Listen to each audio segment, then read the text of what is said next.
2020년 9월 세간을 떠들썩하게 만들었던 서해 공무원 피살 사건.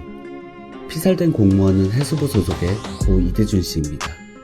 사건 당시 국방부가 밝힌 자료에 따르면 21일 오후 12시 51분 서해 공무원의 실종 신고가 최초 접수되었고, 오후 1시 50분에 해경과 해군이 실종 해역 수색을 시작했지만 22일 오후 9시 40분 실종된 공무원이 북한 해역에서 피살되었다는 정황이 포착되었고, 당시 해경은 이 씨가 자진 월북을 시도하다가 변을 당했다고 발표했습니다.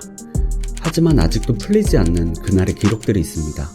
2년이 지난 현재 국정원까지 가세하며 서해 공무원 피살 사건은 새로운 국면을 맞이했습니다. 이류시사는 소위 권력에 맞서는 고 이대준 씨의 친형 이래진 씨를 만났습니다. 당시 국방부와 해경은 이 씨의 죽음을 월북으로 판단하는 몇 가지의 증거들을 주장했는데요. 이래진 씨는 이에 대해 할 말이 많았습니다.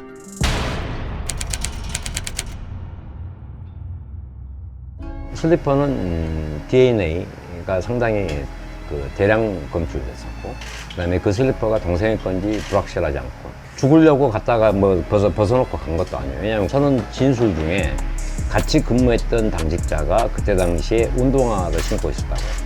그리고 당직 근무 중에는 원래 복장 규정이 있어요.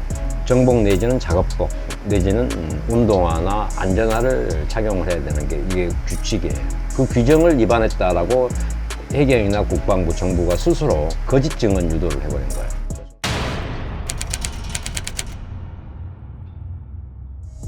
라이프 자켓도 동생이 입고 빠졌는지 안 입고 빠졌는지 그것도 불확실하고, 라이프 자켓을 입었다 해서 월북한다 그거는 거짓말이에요. 왜 그러냐면 라이프 자켓을 입고 헤엄을 치면 안 나갑니다. 이게 이제 마찰 저항이 크게 생겨요. 라이프 자켓은.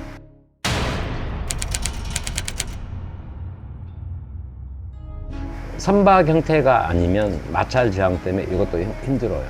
단 동생이 아마 표류 중에 상당히 좀 넓은 그 부위들이 있거든요. 이것을 아마 살려고 처음에는 작은 거 잡았다가 큰 거로 옮겨 타지 않았나 싶어요. 근데 이게 옮겨 타버리면 상황은 또 달라요. 상당히 빠른 속도로 움직여 버려요. 가볍기 때문에 부피가 크지 않습니까? 그러면 뭘 받냐? 조류의 영향도 받지만 바람의 영향을 상당히 많이 받아요. 근데 이제 애경에서는 너무 급한 나머지 그냥 부유물도 어떻게 만들어서 갔다라고 거짓말 했지 않습니까?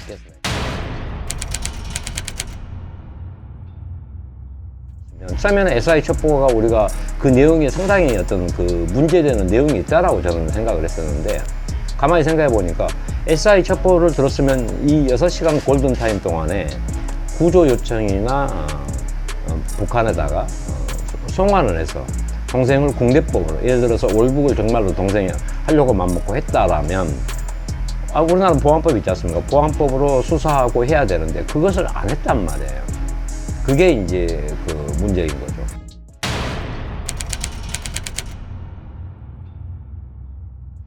그 다음에 개인 사생활, 빚이나 이런 것은 이것은 월북을 좀 더 나쁜 놈으로 어떤 묘사하기 위해서 정부가 인위적으로 발표했던 그런 것들을 좀.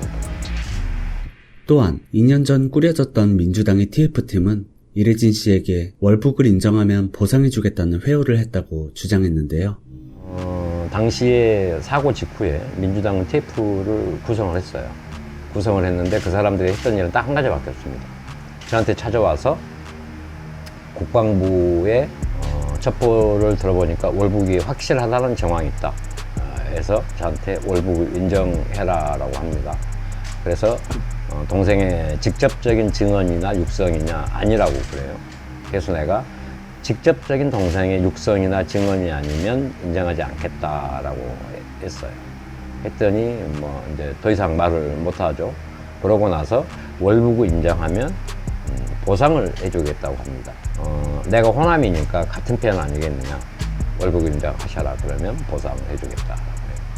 그러고 나서 어린 조카들을 위해서 인정하면 기금을 조성해서 보상을 하겠다라고 합니다. 그래서 내가 그것도 거절을 했죠. 이래진 씨가 정부를 상대로 한 정보공개청 소송에 법원은 유족의 손을 들어줬습니다. 문재인 정부 당시 청와대는 법원의 결과에 항소했지만 윤석열 정부의 국가안보실은 이를 취하했습니다. 하지만 당시의 기록은 대통령 기록물로 지정돼 진실은 여전히 봉인되어 있습니다. 다른 게 아니었거든요. 해경은 서른진술서와 초동수사 자료, 그 다음에 국방부는 동생이 체포됐던 좌표, 그 다음에 SI 첩보, 그 다음에 TOD 영상이었거든요.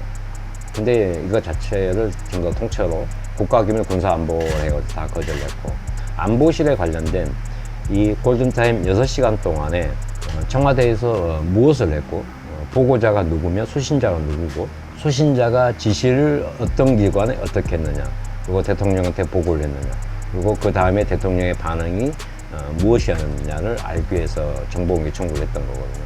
근데 이 정보공개 청구를 거절하고 닫았던 이유가 뭐냐면, 아마 절대 알려지지 말아야 될 자기들만의 비밀이 있지 않느냐라고 저는 판단하는 게, 사실 이제 재판 과정에서 그 안보실의 자료를 보니까 A4 용지 달러 한 장이에요. 그 6시간에 수많은 보고와 이렇게 지시가 있어야 돼.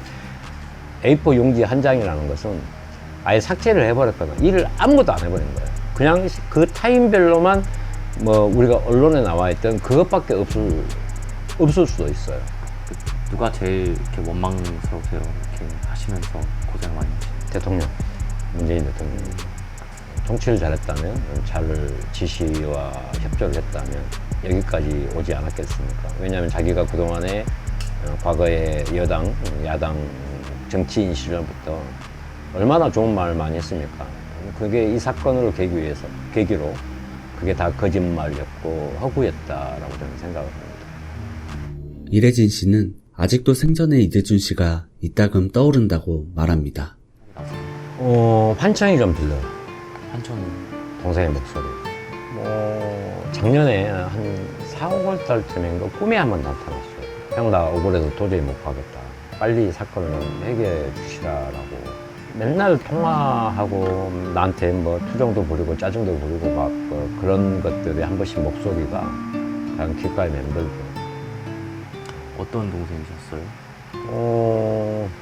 저를 많이 의지하고 또 가장 많은 얘기도 하고 또 형이 했던 일에 관련해서 도움을 많이 주로 했었고, 어머니한테는 정말로 효자였거든요. 또 애들한테도 하는 거 보면 나 못지않게 애들을 끔찍히 아꼈던 동생 같아요. 바다에서 태어났고, 또 동생은 이제 원양어선 선장 출신이에요. 선장을 하고 그 무공항은 항해사를 했고, 나는 원양어선 항해사 출신이고. 근데 동생의 죽음이 있다 하더라도 내 생업이 또 바다다 보니까 또 바다를 또 저버릴 수는 없죠.